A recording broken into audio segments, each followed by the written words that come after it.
एक सवाल ये भी उठता है कि बहुत सारे लोग जो आजकल एक नया वर्ड है स्ट्रेस, तनाव, उसमें ना लोग बहुत ज़्यादा खा लेते हैं, लाइक दे डू जी। Lot of stress eating, binge या ईटिंग करते हैं, या specially late night eating.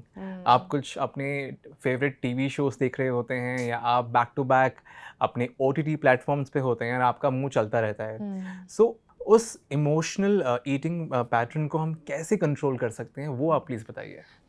being mindful, intuitive and consciously eating is something which is a work in progress for the rest of your life.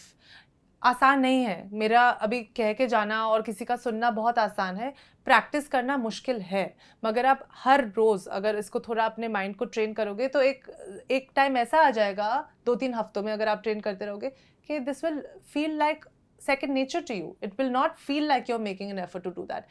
मैं truly believe करती हूँ कि जो इंसान अपनी बॉडी और अपने हेल्थ को रिस्पेक्ट करता है, इससे बड़ा सेल्फ रिस्पेक्ट की बात कोई है हो ही नहीं सकती।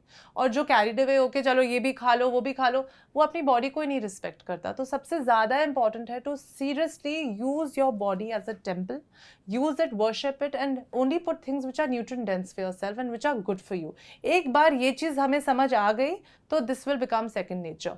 एंड अगेन ये बात नहीं है कि एक बार समझ आ गई 10 दिन बाद भूल भी सकते हो, मगर you have to keep reminding yourself that because being healthy and fit there's nothing more important than that. If it's something, जैसे मैं हमेशा बोलती हूँ कि लोग जो पैकेट की चीज़ें खरीदते हैं उसमें अगर 3-4 चीज़ें ऐसी है ना जो टंग ट्विस्टर हो कि जो समझ ही ना है क्या है इंग्रेडिएंट्स में, मत खरीदो। जो चीज़ एकदम स्ट्रेट फॉरवर्ड हो कि ये है, उसमें सॉल्ट है, थोड़ा सा ये है, समझ आ गई आपको इंग्रेडिएंट लिस्ट, खरीद लो। जो इतनी लंबी चौड़ी एक पैराग्राफ की इंग्रेडिएंट लिस्ट होती है उस चीज़ को बिल्कुल मत खरीदो।